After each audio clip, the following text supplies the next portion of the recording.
आप कामना को और वासना को भक्ति में बदलिए और भक्ति में बदल करके उसको धीरे से गायत्री परिवार में जोड़ दीजिए। आप देखिए उसके चिंतन में ऐसा आमूलचूल परिवर्तन आ जाएगा कि देखते देखते बदलाव होने लगेगा। नमस्कार, प्रज्ञा समाचार वीडियो पत्रिका में आपका बहुत बहुत स्वागत है। और आज हम देखेंगे देश दुनिया में गायत्री परिवार की अहम जानकारी और मुख्य समाचारों से क्या कुछ गायत्री परिवार देश के निर्माण के लिए कर रहा है अपने रचनात्मक अभियान से। तो जुड़े प्रज्ञा समाचार वीडियो पत्रिका से। प्रज्ञा समाचार की शुरुआत करते हैं वर्धा महाराष्ट्र से, जहां पर 14 जनवरी 2023 को अपने महाराष्ट्र प्रवास पर देव संस्कृति विश्वविद्यालय शांति कुंज हरिद्वार के प्रतिकुलपति आदरणीय डॉक्टर चिन्मय पंड्या जी जय महाकाली शिक्षण संस्था Agnihotri group of institutions Wardha द्वारा आयोजित सेवा सत्कार समारोह कार्यक्रम में पहुंचे, जहां पर कार्यक्रम के अध्यक्ष पंडित श्री शंकर प्रसाद जी अग्निहोत्री जी ने उनका स्वागत किया। मुख्य अतिथि आदरणीय डॉक्टर पंड्या जी ने पीएचडी उपाधि प्राप्त करने वाले छात्र छात्राओं एवं शिक्षकों, अभिभावकों और गायत्री परिजनों को संबोधित करते हुए कहा कि अवसरों को पहचान कर संभावनाओं को साकार करने हेतु परिश्रम से समाज हित में बहुमूल्य योगदान देना ही एक शिष्य का कर्तव्य है। इस अवसर पर उन्होंने माननीय श्री मोहन जोशी जी अभिनेता मुंबई, माननीय श्री समीर उनावार जी सांसद हिडन घाट एवं अन्य गणमान्य अतिथियों को पूज्य गुरुदेव का साहित्य प्रदान किया।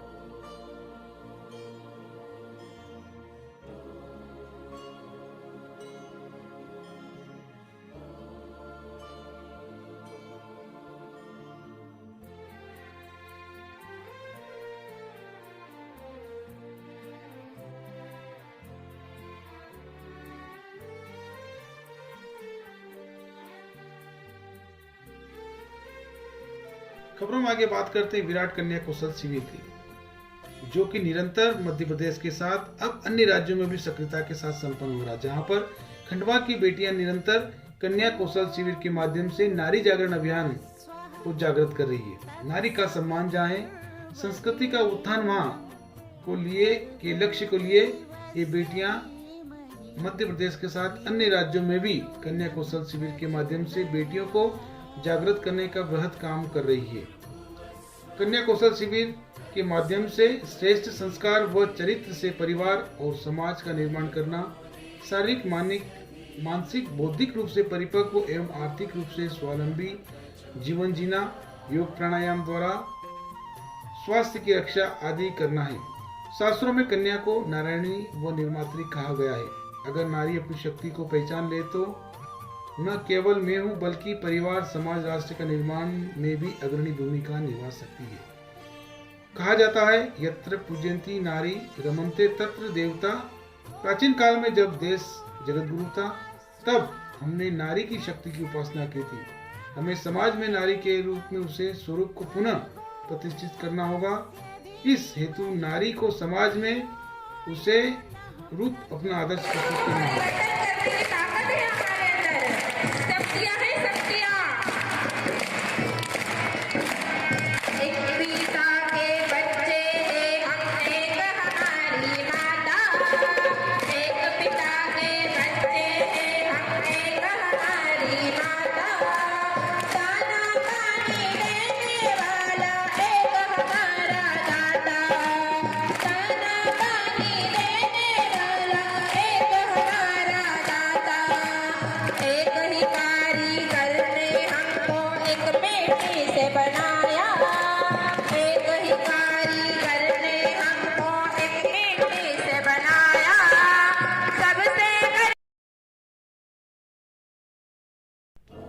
खबरों में आगे जुड़ेंगे रघुनाथपुरा गोड्डा झारखंड से, जहां पर युग तीर्थ शांति कुंज हरिद्वार के तत्वावधान में 24 कुंडी गायत्री महायज्ञ पूर्ण संकल्प के साथ संपन्न हुआ, जिसमें बहनों की विशेष उपस्थिति उल्लास भरे वातावरण से पूरा रघुनाथपुरा गायत्रीमय हो गया, जिसमें भव्य कलश यात्रा निकली। बहनों ने जोरदार नारों के साथ नशा मुक्ति अभियान को आगे बढ़ाया और नारी सशक्तिकरण वर्ष के अंतर्गत बहनों को जागृत बनाए रखने के लिए कई संकल्प दिलाए गए। इस दानव को मार भगाओ, यह समाज का भार है, यह यह समाज का भार है। पुत्र जन्म लेते ही घर में लहर खुशी की छा जाती। पुत्र जन्म लेते ही घर में लहर खुशी की छा जाती। लेकिन कन्या इस धरती पर एक समस्या बन जाती। कैसे हाथ करेंगे पीले यदि अभाव घर में धन का। कैसे हाथ करेंगे पीले यदि अभाव घर में धन का। घर वरदान अब दोनों चाहिए। प्रश्न समुचे जीवन का सात सैकड़ों की न कहीं भी। सात सैकड़ों की न कहीं भी पहला अंक 1000 है।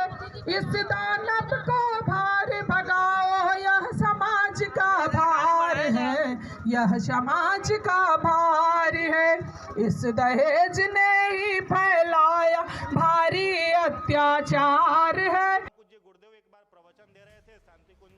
खबरों में आगे जुड़ते हैं पटना बिहार की, जहां पर यूथ सेमिनार के माध्यम से युवाओं को बदलने का और गढ़ने का काम वृहद रूप से निरंतर कई वर्षों से चल रहा है, जिसमें प्रांतीय युवा प्रकोष्ठ बिहार के सक्रिय कार्यकर्ता इस अभियान में जुटे हुए हैं और इस अभियान को सफल बना रहे हैं।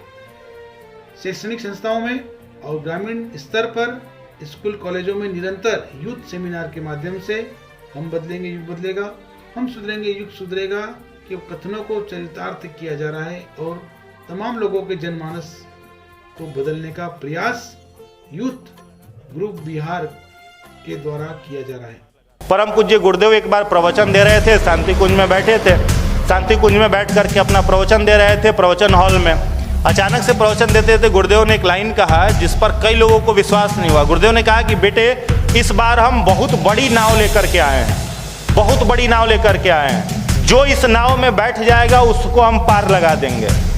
बस शर्त एक है, जिस प्रकार से नाव यदि समुद्र में जाती है तो कई बार समुद्र में भयानक तूफान आ जाते हैं। जब भयानक तूफान आ जाते हैं तो कई लोग डर करके नाव छोड़ के कूद जाते हैं, उनको लगता है कि बच जाएंगे वैसे कूदने पर। बेटे हमारे नाव से कभी उतरना मत, बैठ गए तो विश्वास पूर्वक बैठे रहना, हम तुम्हें पार लगा देंगे। हमारी नाव इतनी बड़ी है कि हमारे सारे परिजनों को इस बार पार लगा देंगे। खबरों में आगे जुड़ेंगे पान उमरिया कटनी मध्य प्रदेश में शांति कुंज हरिद्वार के तत्वावधान में 24 कुंडी गायत्री महायज्ञ का भव्य आयोजन संपन्न हुआ, जिसकी भव्य कलश यात्रा भी निकाली गई। बड़ी श्रद्धा उमंग और संकल्प के साथ 24 कुंडी गायत्री महायज्ञ संपन्न हुआ पान उमरिया में। देखते हैं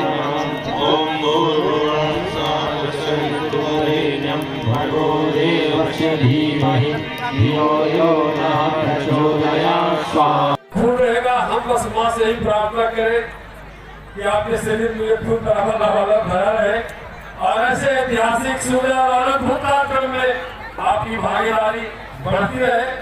समाज को एक नया जोश, नई दिशा और नया दशा प्राप्त होता है। इन पवित्र भावनाओं के साथ सबके मंगल में जीवन किया जो लोग प्रति है शुभकामना देते हुए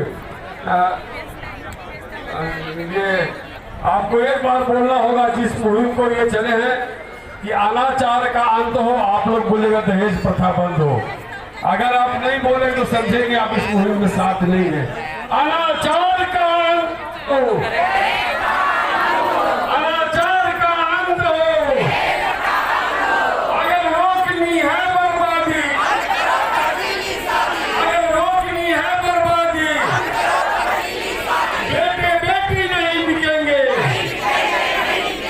बेटे बेटी नहीं बिकेंगे। बोले भारत माता की। बहुत बहुत धन्यवाद।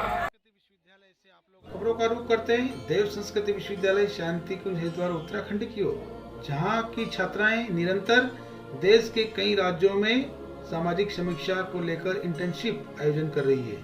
इसी कड़ी में मध्य प्रदेश के कई जिलों में देव संस्कृति विश्वविद्यालय की छात्राएं लगातार देव संस्कृति विश्वविद्यालय के उद्देश्य और लक्ष्य को बता रही है। प्राचीन काल की शिक्षा पद्धति को पुनर्जीवित कर छात्रों के बौद्धिक, सांस्कृतिक और आध्यात्मिक कल्याण को आगे बढ़ाना देव संस्कृति विश्वविद्यालय का लक्ष्य। देशभक्ति और समाज सेवा की भावना को बनाए रखना, प्राचीन वैदिक ज्ञान का प्रचार करने के लिए पेशेवर की एक नई पीढ़ी का विकास करना और दुनिया भर में शैक्षणिक गुणवत्ता और आध्यात्मिक गतिविधियों को समृद्ध करने के लिए स्थापित राष्ट्रीय एवं अंतर्राष्ट्रीय संस्थानों के साथ काम करना भी देव संस्कृति विश्वविद्यालय का लक्ष्य।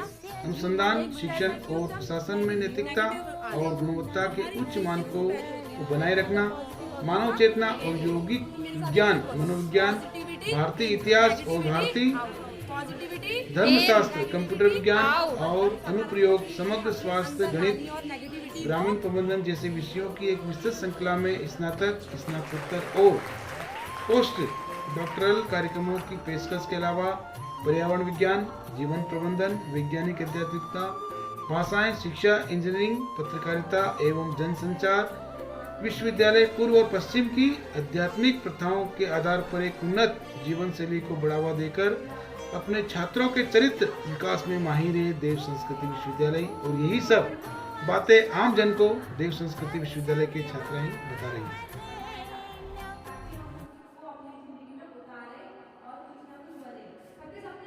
समाचार वीडियो पत्रिका से जुड़ने के लिए आपका बहुत बहुत धन्यवाद। वीडियो पत्रिका पसंद आने पर लाइक करें, कमेंट करें, शेयर करें और चैनल को सब्सक्राइब जरूर करें। मिलते अगले क्रम में जल्दी। जब तक के लिए नमस्कार।